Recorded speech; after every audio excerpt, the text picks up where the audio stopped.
கர்த்தருடைய பரிசுத்தமுள்ள நாமத்திற்கு ஸ்தோத்திரம். உங்கள் அனைவருக்கும் இனிய புத்தாண்டு வாழ்த்துக்கள். இந்த ஆண்டின் தொடக்கத்தில் உள்ள நமக்கு இந்த வருடத்தின் கர்த்தருடைய வார்த்தைகளையும் சித்தத்தையும் அறிந்து கொள்ள வேண்டியுள்ளது.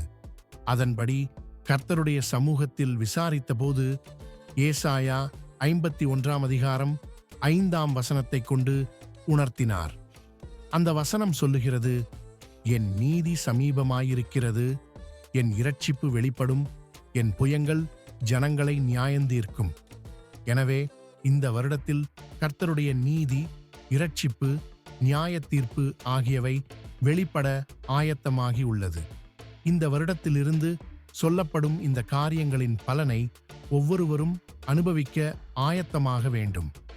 எப்படியென்றால், வெளிப்படுத்தின விசேஷம் 22 அதிகாரம் 11 மற்றும் 12 வசனம். அநியாயஞ்செய்கிறவன் இன்னும் அநியாயஞ்செய்யட்டும், அசுத்தமாயிருக்கிறவன் இன்னும் அசுத்தமாயிருக்கட்டும், நீதியுள்ளவன் இன்னும் நீதி செய்யட்டும், பரிசுத்தமுள்ளவன் இன்னும் பரிசுத்தமாகட்டும். இதோ சீக்கிரமாய் வருகிறேன். அவனவனுடைய கிரியைகளின்படி அவனவனுக்கு நான் அளிக்கும் பலன் என்னோடே கூட வருகிறது என்பதாய். நீதியுள்ளவன் இந்த வருடத்திலிருந்து இன்னும் நீதி செய்ய அழைக்கப்படுகிறார்கள். அவர்களுக்கு கர்த்தருடைய நீதி சமீபமாயிருக்கிறது. பரிசுத்தமுள்ளவன் இந்த வருடத்திலிருந்து இன்னும் பரிசுத்தமாய் வாழ ஊழியம் செய்ய அழைக்கப்படுகிறார்கள். அவர்களுடைய ஊழியத்தில் கர்த்தருடைய இரட்சிப்பு வெளிப்பட இருக்கிறது.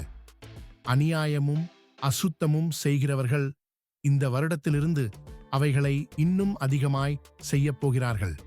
அவர்களுக்கு கர்த்தருடைய நியாய தீர்ப்பு ஆயத்தமாக உள்ளது. தேவன் அவர்களை நியாயம் தீர்ப்பார்.